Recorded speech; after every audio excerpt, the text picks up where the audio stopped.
एक मित्र ने प्रश्न पूछा है कि आप झूठ और हिंसा ना करने को डिटेल में समझाएं। झूठ अपने फायदे के लिए नहीं बोलना, आई एग्री, पर बहुत सिचुएशन में सच हमको और दूसरों को मुसीबत में डाल सकता है, क्योंकि ऐसी सिचुएशन मौजूद हैं जिसमें सच बोलना बेवकूफ़ी लग सकती है। इसलिए बताएं कि कब कब झूठ का सहारा लें। इसी में इन्होंने आगे पूछा कि हिंसा की जहाँ तक बात है, मीट खाना साफ हिंसा दिखता है, पर आज के समय में मिल्क भी हिंसा है, क्योंकि हमारी इतनी ज़्यादा मिल्क की डिमांड से गायों को पैदा ही इस पर्पज के लिए किया जाता है, और फिर इतनी सारी गायों को उनकी एज हो जाने पर पालना असंभव है, इसलिए उनको मार दिया जाता है। तभी तो इंडिया टॉप 5 बीफ एक्सपोर्टर में से एक है। और ऐसे तो विपश्यना शिविर में जो दूध और टी देते हैं उसमें भी हिंसा छिपी है। प्लीज आप इस पर वीडियो में बात कीजिए।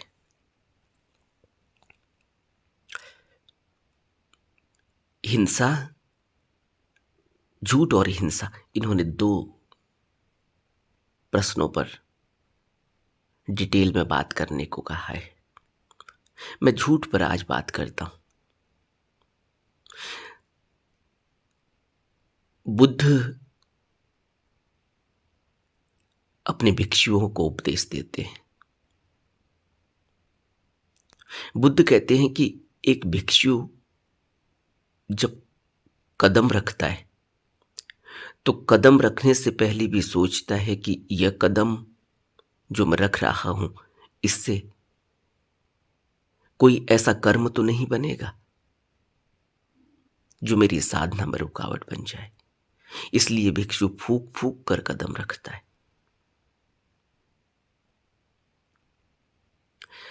साधना सर्वोपरि है, निर्वाण हमारा लक्ष्य है।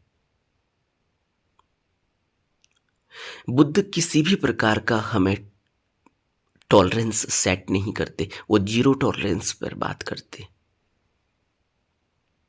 या आपने डिसाइड करना है कि मुझे झूठ बोलना है, नहीं बोलना है, किस सिचुएशन में बोलना है, कौन सा अपना फायदा है, कौन सा दूसरे का फायदा है। कोई फायदा हो, कोई दूसरे का फायदा हो, कोई अपना फायदा हो, कोई देश का फायदा हो, कोई समाज का फायदा हो, आप जो कृत्य करेंगे उस कृत्य का फल आपको मिलेगा। आपके कर्म का फल आपको मिलेगा। दूसरा झूठ बोल रहा है, आप उससे प्रभावित होकर झूठ बोलें, या आप उसको इस तराजू पर तोलें कि हाँ इसकी ज़रूरत थी क्योंकि इससे समाज को फ़ायदा है, इस तराजू पर तोलें कि हाँ इसकी ज़रूरत थी, इससे मुझे फ़ायदा नहीं हुआ लेकिन दूसरे को फ़ायदा हुआ, देश को फ़ायदा हुआ। यह आपका तराजू है। लेकिन जो कर्म फल का नियम है, जो मन पर आपकी छाप पड़ रही है, इसको आपने भुगतना है। इसको कोई देश ने नहीं भुगतना, इसको उसको नहीं भुगतना जिसको फ़ायदा हुआ आपके झूठ बोलने से। आपके कर्म का फल आपको भुगतना है। आपके कर्म का फल आपको भुगतना है, आपके बाल बच्चों को नहीं भुगतना। आपके कर्म का फल आपको भुगतना है। अगर आप ये कहो कि मैं तो रिश्वत इसलिए लेता हूं क्योंकि बाल बच्चों की परवरिश करनी है, मैं तो झूठ इसलिए बोलता हूं क्योंकि वो बहुत जरूरी हो जाता है, क्योंकि मुझे भी तो बाल बच्चे पालने हैं। लोग यही हवाला देते हैं आजकल, रिश्वत लेते हैं, कुछ और करेंगे, कुछ और करेंगे, क्योंकि यार बच्चों को तो पालना ही है। बच्चों को पालने के लिए जो हम कर रहे हैं और हवाला दे रहे हैं, बच्चों को पालना है, परिवार को पालना है, कर्म आपने भुगतने। कर्म का फल आपको भोगना पड़ेगा। मन में आपके छाप पड़ रही है, इसलिए इस बात को सोचना होगा कि मैं जो भी कृत्य करता हूं उसका परिणाम मुझे भुगतना है। किसी देश को, किसी समाज को, किसी उसको, वो तो दूसरी बात है। आप कर्म फल के नियम से बंधे हैं। आपका बुरा कर्म आपके मन पर छाप डालता है।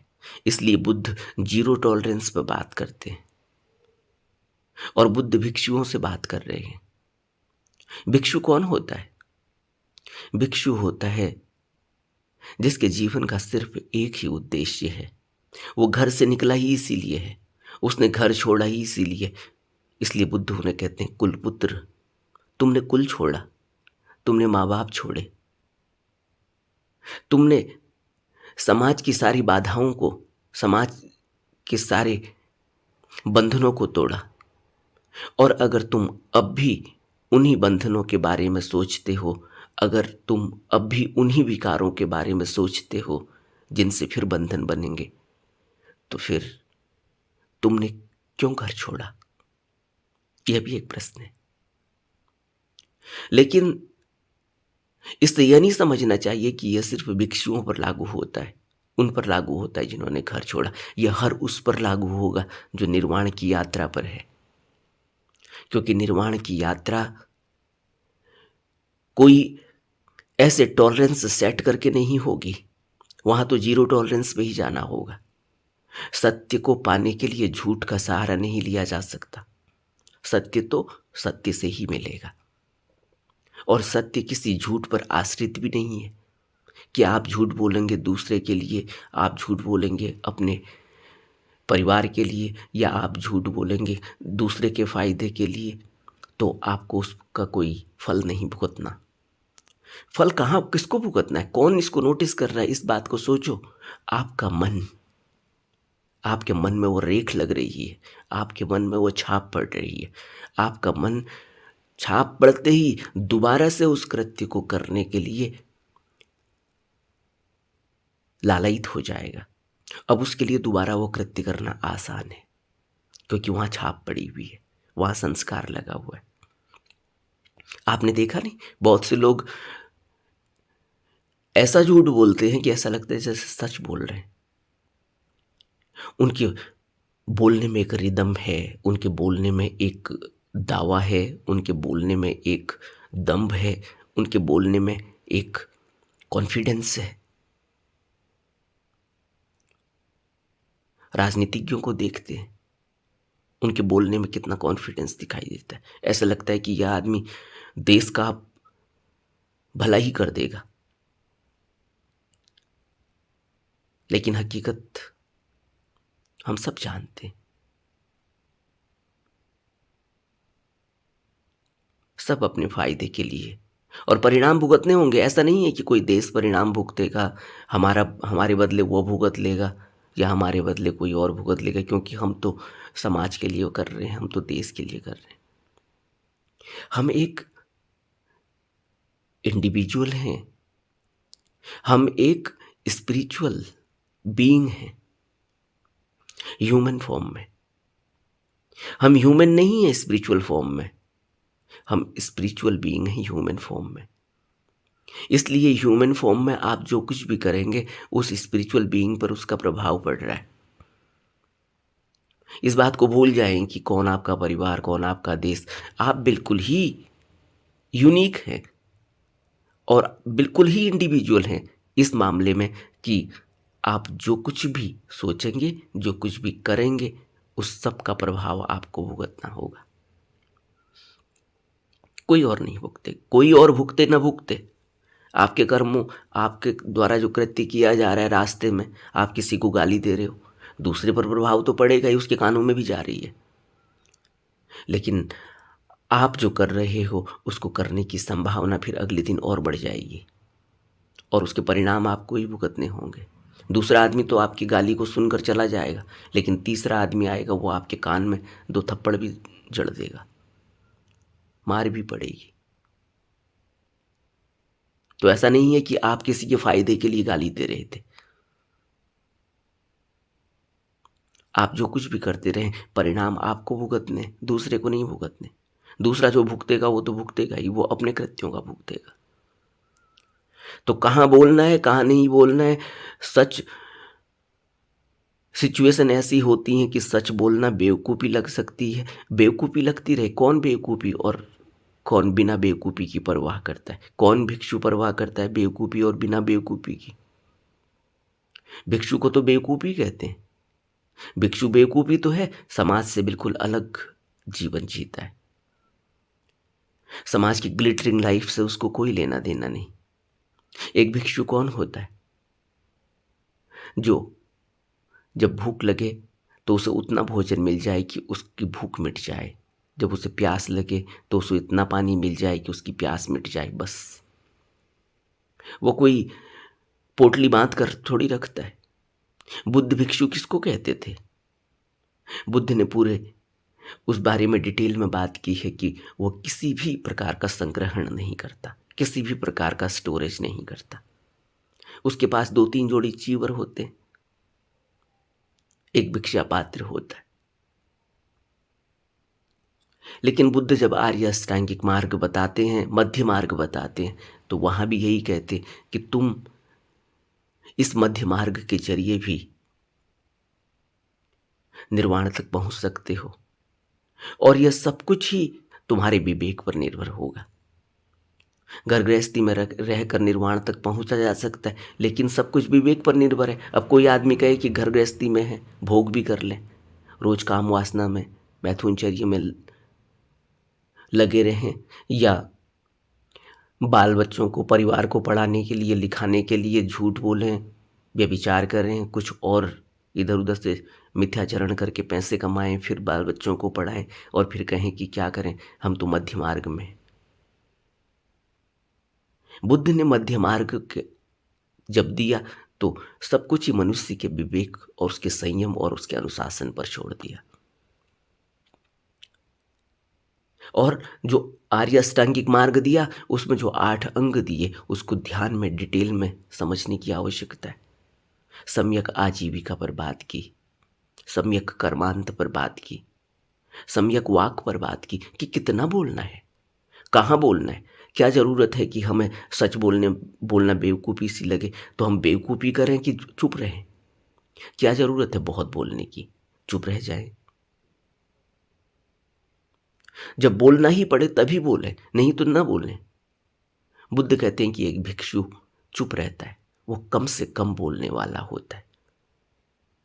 और जब हम ज़्यादा बोलते हैं तभी तो हम अपनी सफाई दें। हमें क्यों अपनी बात रखनी होती है? हम क्यों अपनी सफाई देना चाहते हैं? कौन मांग रहा है हमसे सफाई? चुप रह जाए।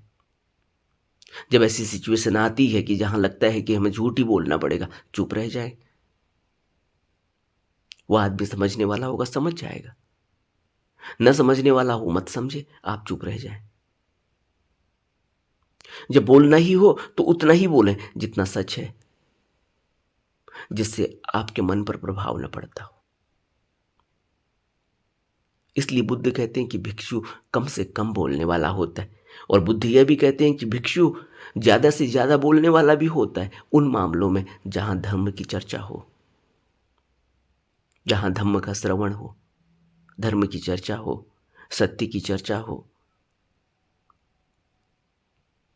वहां भिक्षु बहुत बोलने वाला होता है। लेकिन नहीं तो भिक्षु चुप रहने वाला होता है।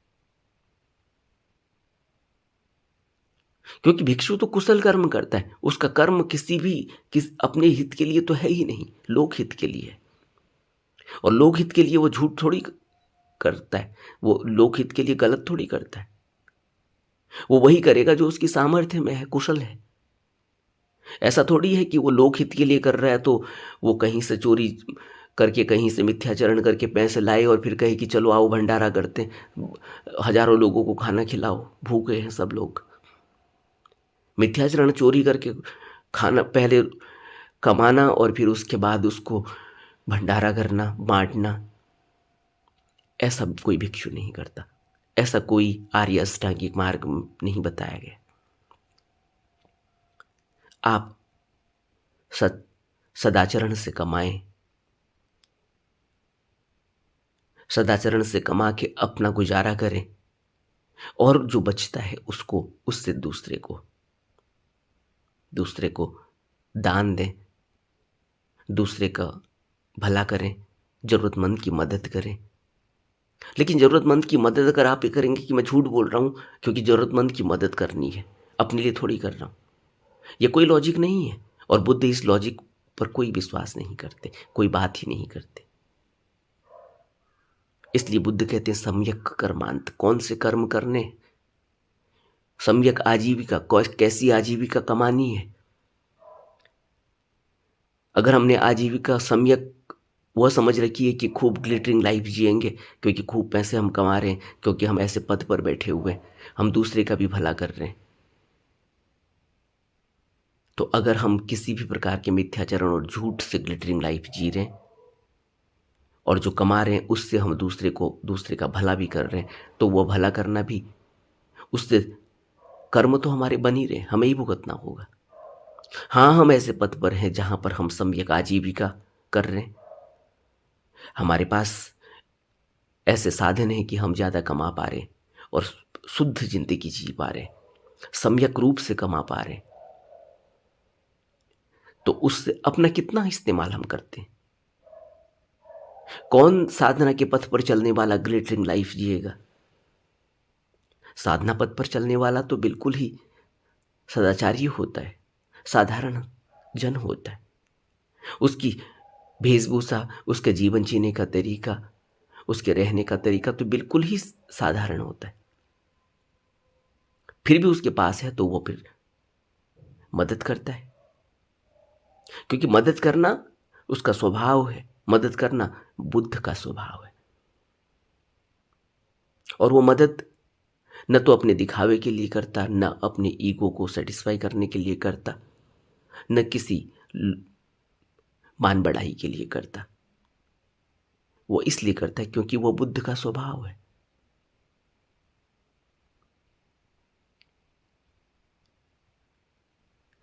तो झूठ के लिए जो हम, ये बिल्कुल ही एक सांसारिक व्यक्ति का प्रश्न है, लेकिन बुद्ध सांसारिक व्यक्ति को जब उपदेश देते हैं तो उसको एक भिक्षु के रूप में उपदेश देते हैं कि वो अब भिक्षु है, अब वह साधना पथ पर चलने वाला एक साधक है। वो अब किसी भी प्रकार के इफ एंड बट में नहीं रह सकता कि नहीं यह तो बहुत ज़रूरी था, नहीं यह तो एक सिचुएशन ऐसी बन गई थी।